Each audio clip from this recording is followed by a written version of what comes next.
ఎట్లా ఉంది బాబాయ్ కాంగ్రెస్ పాలన 1 ఇయర్ అయిపోయింది. 6 గ్యారెంటీలు ఇచ్చేస్తామన్నామని ప్రభుత్వం చెప్తా ఉన్నది. కాంగ్రెస్ అంటేనే కరప్షన్ గవర్నమెంట్.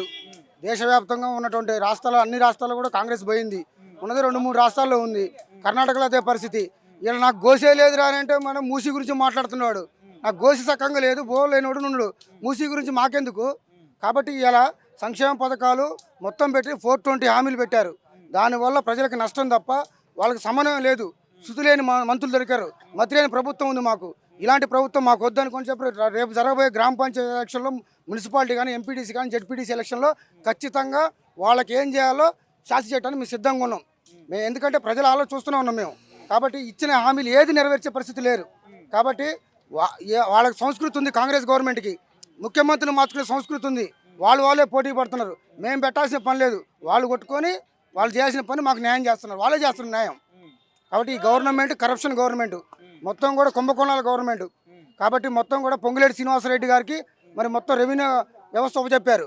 మొత్తం కూడా ఆయన కూడా రైతుల డబ్బులు కూడా ఆయనకే మరి కాంట్రాక్ట్కి సంబంధించిన డబ్బులు కూడా ఆయనకే ఇస్తున్నారు.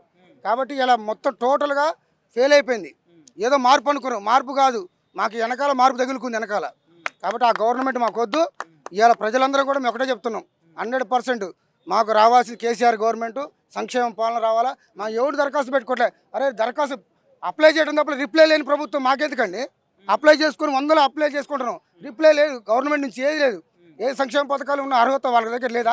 ఇల్లు ఇస్తున్నారట, రేషన్ కార్డులు ఇస్తున్నారట, రైతు భరోసాకి 6,000 ఇస్తామంటున్నారు. అసలు రైతు భరోసా 6,000 26వ తారీఖు సెలవు ఉందన్న సంగతి తెలియదా? 37వ తారీఖు అంటున్నాడు. ఎంతమంది దేవుళ్ళ మీద కొట్టేస్తాడు.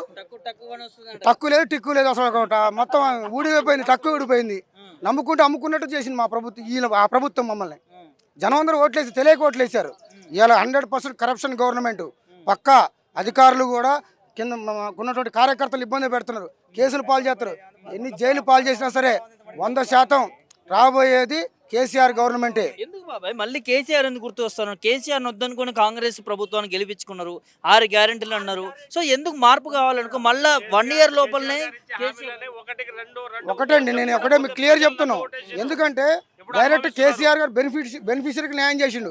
ఇక్కడ మనం అధికారులు ప్లస్ ఇలా రాజకీయ నాయకులు వాళ్ళ ద్వారా పోయిన వాళ్ళకి ఎవరైతే ఇందిరమ్మ కమిటీ అంట, కమిటీ ఎవరండి? అర్హత ఉన్నోడు కమిటీ చేసే సంబంధం.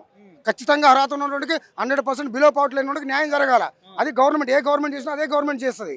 మరి ఇందిరమ్మ కమిటీలు, ఎల్లిపాయ కమిటీ, ఉల్లిపాయ కమిటీ ఎందుకు? మాకు కమిటీలు అవసరం లేదు. మాకు జరగాల్సిన న్యాయం సత్వర న్యాయం ఏం జరగాలి? ఎవరైతే అర్హత కలిగిన వాళ్ళో వాళ్ళకి 100% న్యాయం జరగాల. దానికోసం జెన్యున్గా రికార్డ్ ఉంది. అన్ని ఉన్నాయి. ఇక్కడ కులగణం చేసినావు, తర్వాత సమగ్ర రిపోర్ట్ అన్నీ ఉన్నాయి. మరి నువ్వు 100% తీసుకొని దాని ప్రకారం చేయాలి తప్ప కమిటీలు దేనికి ఉపయోగపడతాయి? కాంగ్రెస్ చెప్పే కదా ఇందాక, కాంగ్రెస్ ఈజ్ కరప్షన్ గవర్నమెంట్. మొత్తం దేశాన్ని నమ్మటానికి సిద్ధం ఉంది. 2G స్పెక్ట్రమ్ కుంభకాంచి మొదలు పెడితే, గడ్డి కుంభకాంచి మొదలు పెడితే దేశాన్ని మనల్ని మన అవయవాలు అమ్మడానికి సిద్ధమైంది కాంగ్రెస్ గవర్నమెంట్ 100%. కాబట్టి ఆ కాంగ్రెస్ గవర్నమెంట్ని జనాలు ఎవరు నమ్మట్లేదు. అందుకే అన్ని రాష్ట్రాల్లో పోయింది. మొత్తం ప్రాంతీయ పార్టీలో ప్రాబల్యం పెరిగింది. మిగతా పక్క రాష్ట్రాలు చూసినా ఆంధ్రాలో టీడీపీ ఉంది, మిగతా చోట్ల కర్ణాటకలో ఒకటి తప్ప. మరి పశ్చిమ బెంగాల్లో కానీ ఉత్తరప్రదేశ్లో కానీ అన్ని చోట్ల కూడా కాంగ్రెస్ లేదు. గతం అయిపోయింది. రాజశేఖర రెడ్డి గారితో కాంగ్రెస్ గవర్నమెంట్ క్లోజ్ అయిపోయింది. కాంగ్రెస్ అనే మాట లేనే లేదు. ఏదో జనం మార్పుని కోరుకోరు తప్ప మార్పు మా వెనకాల దగ్గరుకుంది. మార్పు మా అవయవాలు అమ్ముతారో లేకపోతే మమ్మల్ని ఏం చేస్తారో వాళ్ళు సిద్ధంగా ఉన్నారు తప్ప కాంగ్రెస్ అనేది విశ్వసించే పరిస్థితి లేదు.